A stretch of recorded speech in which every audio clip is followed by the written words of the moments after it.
Jangan lupa klik subscribe dan aktifkan notifikasi lonceng.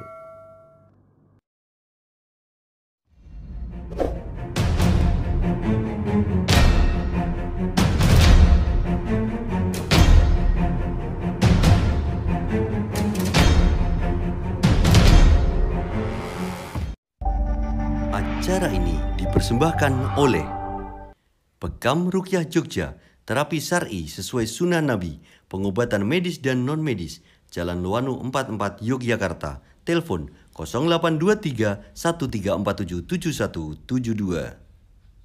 Sahumu, sahabat Quran mulia, ngaji Quran asik, telepon 0813 2846 4314.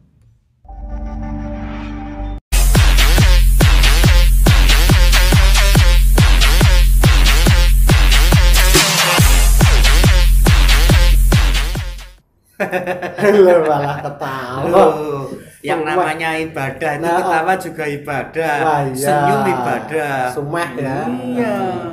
Awalilah harimu dengan senyum, tak awali dengan senyum. Ternyata yang ngeliatenan kudu awali dengan sarapan. Iya. Sarapan ya ibadah. Nah, ibadah harus senyum ya. Harapan harus senyum ya kena kok. Lebih ora kena. Sarapan senyum mana mlebu segane. Aku dia. Iya, berarti nek ra mlebu ya izin sarapane. Wah, pandake sip-sipan. Sip-sipan di tangannya ngene. Oh, sip-sipan. Lho, lambene dap. Lho ini trendy. Iya, Trendy. ini gaul. Jenenge kita itu santri ya toh. Sing penting kan menutup aurat dengan secara trendy. Iya. Ngene iki wis alhamdulillah. Ini Biar piye meneh? Keren. hari Aku ra ngene demak aku mesti keren. Oh, keri kuwi. hari ini kegiatannya Mas Fanto apa aja? Saya tadi kegiatannya itu jalan-jalan, Mas. Wih, cakep. Waduh pantun. Wah, Kemana? saya tuh jalan-jalan malah kaki saya sakit deh. Lah kok bisa? Saya jalan-jalan di kampung Pak Kuningratan. Oh, kecocok. Pas Gosbam kemana jalan-jalannya? Ndak ada kampung isine Paku tok. Pak Kuningratan. Pak Kuningratan itu loh. Itu kan maksudnya namanya Paku Nengratan itu nama kampung. Oh. Ora njuk kono ku isine bakul Paku tok ndak ada. Kemarin saya juga jalan-jalan Mas. Ternyata ada daerah tuh yang nguri-nguri kabudayan. Jalan Badian. Sepi kono di isine kali. Iya, tapi kan jalannya Badian wih. Jalan ini nguri kabudayan. Iya. Jalan-jalan nanti. Itu klik onnya kok di sini. Oh, bukan. Ini tanda dari orang tua saya biar nggak kalau lihat konser itu.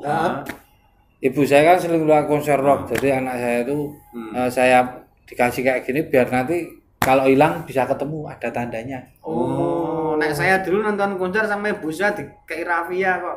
Megok sidik cendal. Oh. Gitu. Ibu kamu suka mancing ternyata. Kenapa? Sendal titik Sendal sidik jos. Ini gimana ini? Kita berkumpul ya ono manfaatnya. Oh lah iya, kita nih kalau berkumpul itu kita ada manfaatnya. Ya. Ini kan saya tuh kalau beribadah itu kok ketoknya kemerusu. Wah, Apa ya ceret nek diengkrekke. Wah, ceret kemerusu. Gak kayak sebariki mateng wis kemrungsung. Artinya itu dia itu beribadah orang sabar cepet-cepet kayak rampok gitu ya Mas. Terburu-buru. Wah, sering tidak konsentrasi. Tidak kusuk gitu ya Mas. Itu saya ngalamin juga.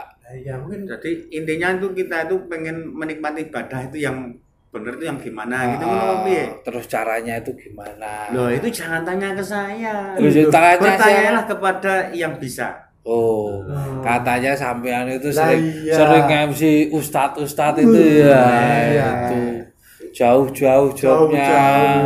Iya sering MC, tapi kan yang namanya ngangsu kamero itu kan kita harus bertanya kepada yang lebih tahu. Kita lihat kayak Mas Gosbam ini kalau pas beribadah tuh kusuk banget. mulai pas waktu itu pas sholat ya itu terus gak sujud bangun tuh kayak udah kusuk. Gak. Soalnya jintene utang ning jaba dadi ora rampung-rampung ae. Ndak ditagih. Tane debt collector. Anu wis sholat. Biar kita itu tahu, Iya. kita tuh ben ngerti kabeh sama-sama ngangsu kawruh ya cara Jawane ya. Kita telepon Ustaz aja. Ah, yang punya HP kan kamu. Saya juga punya, tapi yang punya nomornya kan kamu. Saya tuh enggak punya nomornya Pak Ustaz. Coba tolong nomornya Pak Ustaz. Saya kirimin. Oh ya. Dah masuk. Yo. udah masuk belum? Tak kirim ke situ ya. Belum. Oh, dia nggak punya. Enggak tak bawa. Oh, berarti tak langsung tak telepon. Langsung. Vikol. Wih, Vikol Vikol. Halo Pak, Vikol. Vikol ki wajah. Wajahnya. Iya. Halo? Wah, tutut no Oh, Hah? tutut. Coba. Mungkin Coba. Mas Fanto mungkin bisa. Wah, wah, Handphone kayak modern. ngapain lu? Ini harus kayak gini. Halo Pak Ustadz. Oh, ada yang bersuara cewek. Loh, Tekan pagar. loh kok tekan pagar tuh? Oh, gak nyambung. Oh, Tekan pagar biasanya kita tekan bintang lalu Oh. tinggalkan pesan itu tekan pagar Malah anyar tekan loh. pagar lah ya itu. Anyar. Oh. Dia ini nggak kayak kata-kata enggak? Enggak. Kok gak nyambung kok. Baru biasanya kan paling tinggal- baru sibuk biasanya. Nah, itu mungkin tunggu sebentar lagi. Nanti kita hubungi lagi. Kita cerita lagi, oh masih banyak cerita. Ini bajunya kayak Loh, keren loh. gimana kayak orang Yo, Wah, cah hip-hop. nom. Nah, iya. Hip hop itu yang selalu mengajak teman-temannya. Yo. Podo Tapi doding. jangan salah loh, Bro. Ya. Kalau kita kayak gini ini Pak gini ini ya trendy. Benar, Jangan manggung benar. batik. Batik. Nah, sekarang batik contoh jodohnya sama jin. Benar. Iya. Emang kayak gitu. Om jaket wes saya Gimana mau apa? Ini loh bajunya itu loh saya belinya di mana itu loh? Ini jelas belinya itu di toko. Wara mungkin karena beli di toko.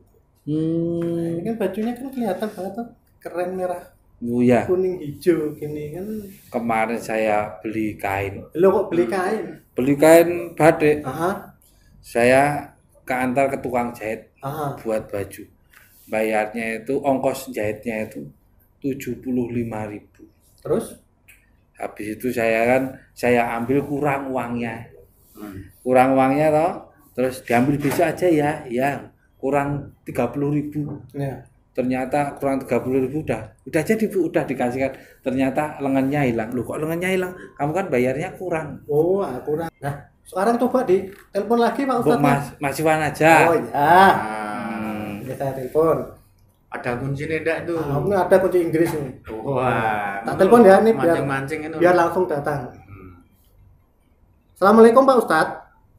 Oh ya, buah alpukat, beli alpukat di Surabaya. Pak Ustadz, tolong ke sini ya. Nah, gitu. Ini Pesan. sudah perjalanan ke Bukan, sini. enggak assalamualaikum ya ditutup enggak Oh ya, assalamualaikum. assalamualaikum Pak Ustadz. Ya. Udah ke Udah. sini udah.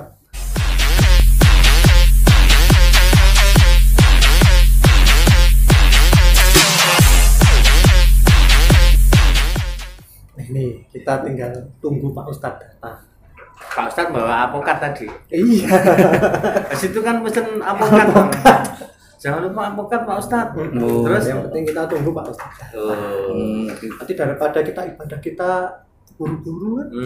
Nah iya, sudah, ya pokoknya berdoa aja mudah-mudahan Pak Ustaz secepatnya datang ke sini. Tadi keberadaannya di mana?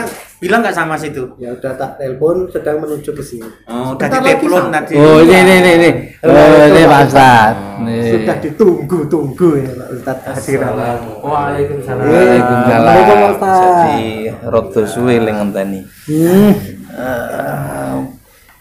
Sing nelpon mau sapa? Kulo Pak Mas Ustadz. Iwan. Oh Mas Iwan. Yang menyuruh Yang menyuruh saya. idenya dari Kamu.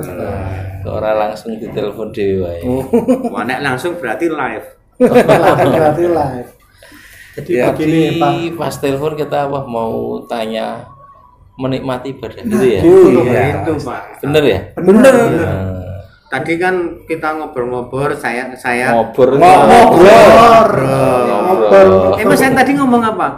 Ngobrol. Salah. Yang Lah? benar Ngobrol. Nah, Oh. Tadi kan ngobrol-ngobrol.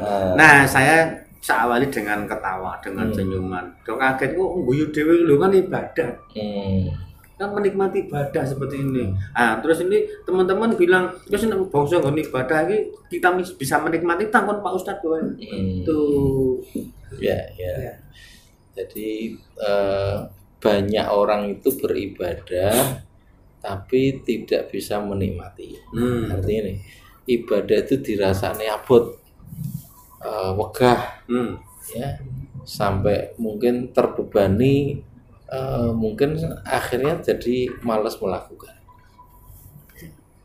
Pernah nggak ketemu orang-orang seperti itu, wegah, malas, kondisi, artinya tidak ada semangat untuk melakukan, ngelur-ulur, mengko-mengko gitu. Bahkan sampai kemudian sekali-kali ra dilakoni rapopo. Pernah. Banyak malah mungkin. Banyak itu. Contohnya Mas Iwan nih, Mas Iwan. Lah, Itu ikut Mas Wanto ya. jadi itu bukan salah ibadahnya, karena kita akan menemukan keadaan yang berbeda. Orang yang seperti menikmati ibadah yang dilakukan. Misalnya ada orang yang melakukan sholat itu demikian lama, seolah-olah nggak pengen berhenti dari sholatnya. Ya, ulama-ulama itu ada yang hampir sepanjang malam itu asik dengan rukuk sujud yang dilakukan dalam sholatnya. Ada orang bisa baca Quran dalam sehari itu bisa sampai 1 juz, 2 juz, itu tidak merasa berat sama sekali, ya kan? Ada orang yang berpuasa bukan hanya Senin Kamis, bahkan puasa Daud itu dilakukan bukan hanya seminggu, 2 minggu, sebulan, 2 bulan, bertahun-tahun. Kita mendapati opora berat melakukan demikian, dan nyatanya orang melakukan itu tidak merasa berat sama sekali, seperti atau seolah-olah menikmati ibadah yang dilakukan. Nah, itu berarti menjadi berat atau menjadi sesuatu yang menyenangkan itu bukan pada persoalan ibadahnya itu sendiri, tapi saya ngelakoni. Nah, kayak gini misalnya ini, Mas Wanto harus nyekel HP itu merasa asik, Iya. kan? Apalagi main game. Padahal berjam-jam, tidak merasa beban berat sama sekali, menikmati. Karena apa? Ya karena senang. Kok senang apa? Karena memang apa yang ada di dalam handphone itu mungkin sesuatu yang disukai, yang dibutuhkan dan sebagainya. Kan? Tahu nilai pentingnya apa, kemudian di sana ada sesuatu yang menghibur, ya lalu asik dengan itu sampai berjam-jam ora krasa, gitu kan? Maka ibadah juga begitu. Ibadah itu akan terasa nikmat satu kalau kita ngerti kenapa kita harus beribadah kepada Allah. Harus punya alasan. Ya, kalau tidak tahu alasannya kenapa kita beribadah kepada Allah, sebabnya apa gitu, maka orang kan mengalami kebingungan. Oke. Kok Mas Iwan yang kene iki keperluannya apa? Gitu kan? Karena ngerti, pengen tahu sesuatu terus kemudian bertanya, maka selama dijelaskan yo ngrungokke tenanan. Diikuti penjelasannya gitu. Seperti Mungkin ini, ya. butuh waktu sampai sekian menit, sekian jam, tidak masalah karena ngerti ya kenapa harus ke sini, kebutuhannya apa. Maka orang kan menikmati ibadah itu juga jika dia memahami bahwa ibadah itu kebutuhan, ya kebutuhan. Kowe butuh sholat apa ora, kowe butuh puasa apa ora, kowe butuh maca Quran atau kebutuhan. Sebetulnya bukan hanya kewajiban tetapi kebutuhan. Ya, bagaimana memahami ibadah itu sebagai kebutuhan? Yaitu dari kemanfaatan, keuntungan yang kita peroleh dari ibadah yang kita lakukan. Nek nglakoni ibadah kuwi entuke apa? Di situ kita akan merasa, oh, nek ngono aku butuh karo ibadah. Gitu. Dan keuntungan beribadah itu diberitahukan oleh Allah maupun Rasul. Neng Quran, neng hadis, terus para ulama itu juga ya memberi penjelasan itu sendiri. Bahkan berbagai ahli, karena di dalam agama ini sudut pandangnya bisa bermacam-macam. Bisa sampai pada sudut pandang kesehatan, sudut pandang ekonomi, sudut pandang sosial politik. Contoh ya sholat. sholat itu kalau dari sudut pandang fikih mungkin akan berbicara syarat, rukun, adab, wajib ya dari ibadah sholat itu. Tapi ada yang melihat sholat dari sudut pandang kesehatan, ya, sehingga misalnya dokter, ahli medis melihat sholat itu sebagai satu kegiatan yang akan menyehatkan tubuh, gitu. Dari mulai berdirinya, bahkan dari mulai wudhunya. Ya, coba saja orang berwudhu itu membersihkan ya mulut ini kan tempat banyak sekali kuman atau bakteri. Berkumur-kumur, setiap kali keluar air dari kumuran tadi itu mengandung ya bakteri atau kuman yang banyak. Kemudian berkumur yang kedua kali lebih sedikit lagi, berkumur yang ketiga kali jauh lebih sedikit lagi dari yang pertama. Jadi padahal sehari semalam paling tidak 5 kali kita sholat, berarti paling tidak 5 kali berwudu. Ini sudah kebiasaan sehat. Terus ini jerone irung, ya pas wudu ini harus dihirup ke dalam hidung terus dikeluarkan. Namanya istinsyak, memasukkan air ke dalam hidung kemudian mengeluarkannya kembali. Ini dalam wudu dilakukan. Ikan jarang diresiki, ya. Jarang dibersihkan bagian dalam hidung ini. Ya, di situ kan ada bulu-bulu. Irung wono wulune ada toh.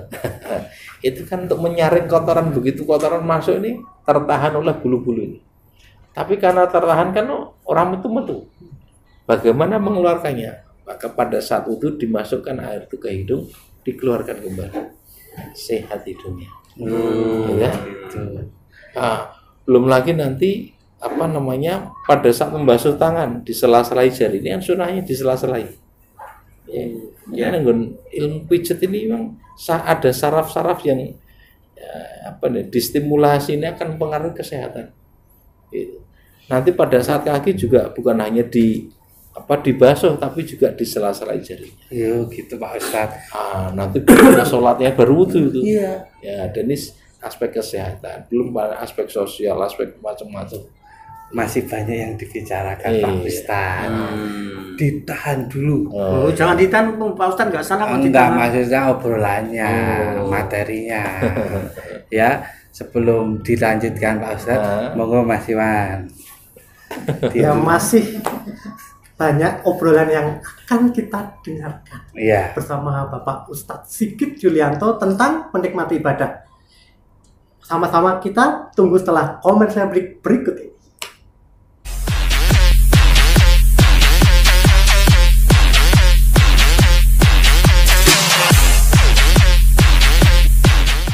Pemirsa, kita lanjutkan obrolan yang sangat menarik dengan tema menikmati ibadah bersama Ustadz Sigit Yulianto. Monggo Pak. Diteruskan. Jadi pahami keuntungan, keutamaan, manfaat dari ibadah yang kita lakukan. Ya, dari aspek kesehatan, dari aspek sosial, dari aspek kebiasaan, menjadi tertib, disiplin dan sebagainya. Nah, mengetahui manfaat seperti itu akan tumbuh semangat, tumbuh gairah melakukan ibadah sehingga ibadah menjadi nikmat. Ya bisa menikmati ibadah. Satu. Nah, yang kedua, agar ibadah itu terasa nikmat atau kita bisa menikmati ibadah itu, semestinya kita memahami apa-apa yang dilakukan dalam ibadah-ibadah tadi. Baik itu berupa ucapan maupun gerakan, itu semua ada maknanya. Itu semua ada maknanya. Jadi misalnya dalam sholat itu ngangkat kedua belah tangan, bisa setinggi telinga atau sejajar bahu, gitu kan? Kemudian membaca kalimat takbir Allahu Akbar. Kan ada maknanya ini, maknanya nih. Kalau tangan diangkat kemudian seperti ini posisi apa? Menyerah. Iya. Betul, menyerah. Pada saat sholat sebenarnya kita nyerah kepada Allah. Orang kalau sudah nyerah itu kan manut. Sesungguhnya kita sudah menyerah kepada Zat yang Maha Besar. Engkau Maha Besar ya Allah, hamba menyerah. Nek wis nyerah itu kongkon apa kudune manut. Maka pada saat sholat fahami makna ini, bahwa kita sudah nyerah pasrah datang Gusti Allah, manut nindak dawuh. Ya. Maka jangan sampai selesai sholat ke perintah Allah tidak dilaksanakan. Nah, di sini pemaknaan menjadi penting. Ya. Belum lagi nanti pada bacaan, pada doa yang kita lafalkan, Allahumma firli, ya, Allahumma firli warhamni, wajburni, wahdini warzuqni, atau subhanaka Allahumma, atau subhana rabbil a'la, maha suci engkau ya Allah yang maha tinggi, subhana rabbil azim, maha suci engkau ya Allah yang maha agung, atau subhanaka Allahumma rabbana wa bihamdika Allahumma firli. Tergambar banyaknya dosa, mohon ampunan kepada Allah Subhanahu wa taala. Sujud kita memposisikan kepala sing paling dhuwur ki ning ngisor dhewe. Ya. Jadi kalau sudah menghamba kepada Allah, ibadah kepada Allah itu menghinakan diri serendah mungkin pada Allah. Ya, bagian yang paling dihormati itu jenenge kepala. Itu. Maka kita rela untuk menempatkan pada posisi terbawah. Maka posisi ini kata Nabi menjadi posisi terdekat seorang hamba dengan Tuhannya. Aqrabul abdi bi rabbih inda sujudi, sedekat-dekat hamba dengan Tuhannya pada saat dia sujud. Fa'aktsiru du'a, maka perbanyaklah doa ketika sujud. Nah, sehingga saat itu kemudian mestinya hilang segala kesombongan, arogansi, ya, keangkuhan, ujub. Mestinya nggak ada lagi, karena kita sadar diri kita tuh rendah, diri kita hina di hadapan Allah yang maha mulia. Saya harap disombongnya apa nih? Itu? Ya. Setinggi apapun ilmunya, sebanyak apapun hartanya, itu sebetulnya tidak ada apa-apanya di hadapan Allah Subhanahu wa taala, pemilik segala sesuatu. Iya, Mas Iwan, Mas Wanto, Mas Gusbah. Ya. Aku yakin orang sing sugih kaya Korun. Ya, di masa Nabi Musa dan namanya Korun tuh kayanya luar biasa. Ya. Mas Iwan, Mas Wanto, Mas Gusbah. Ya. Seandainya sekarang punya kedudukan posisi jabatan, orang sing jabatan ini dhuwure kaya Firaun. Oh iya, iya. Tapi karena sombong Allah jatuhkan. Ya. Firaun tuh kedudukannya sangat tinggi, wong raja. Bahkan sampai dengan arogan, dengan sombongnya Firaun mengatakan ana rabbukumul a'la, aku Tuhanmu yang paling tinggi. Waduh. Wong nduwur ke awake malah dijeglongke, dijatuhkan sekalian oleh Allah. Tapi kalau mau merendah malah ditinggikan derajat. Wis rumus gitu. Nah, jadi begitulah ketika kita sujud maknai bahwa kita tengah merendah, menghinakan diri di hadapan Allah Subhanahu wa taala, agar tumbuh dalam diri kita tuh akhlak tawadu. Nah, seandainya seluruh gerakan bacaan itu kita paham maknanya, maka luar biasa. Kita merasakan nikmat sekali melakukan ibadah itu. Iya kan? Apalagi nih bacaan Quran di dalam sholat itu kita ngerti. Ya. Dulu Umar bin Khattab itu pernah di satu malam mengerjakan sholat lail, sholat malam tahajud. Hanya satu ayat yang dibaca. Tapi karena ngerti maknanya dihayati betul, begitu lama satu ayat itu dibaca. Nabi, kata Aisyah, sekali sujudnya Nabi lamanya berapa? Nabi sekali sujud lamanya seperti kalian baca 50 ayat Quran.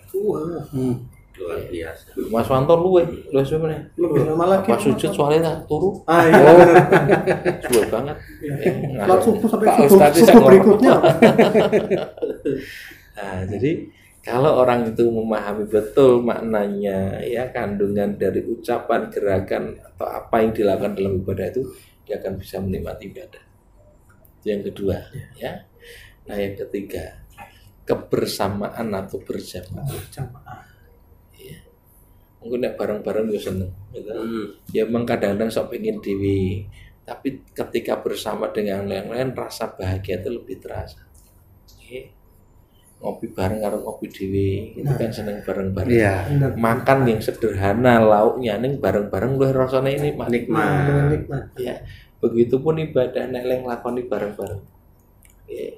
Poso Ramadan itu sakjane sesuatu yang berat ning sing lakoni akeh bareng-bareng, maka orang menikmati ibadah ana tunggale. Tarawih coba kon nglakoni salat 11 rakaat apa neh 20 wae. di luar Ramadan nglakoni dhewe abot. Tapi karena bersama-sama ya terasa lebih ringan dan bahkan menikmatinya. Itu. Begini Pak Ustadz tanya. Iya. Jadi kan tadi sudah dibilang kita juga harus tahu ilmunya juga. Iya betul. Nah tapi kalau misalnya lebih dulu mana nih Ustadz?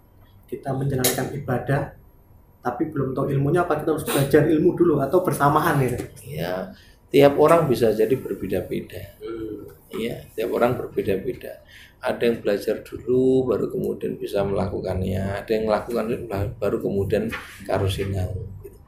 Ya, tidak perlu harus ini dulu baru itu. Ya. Karena kadang-kadang kita belum ngerti maknanya, seperti orang tua ngajari kita harus dilakoni di sini. Ya.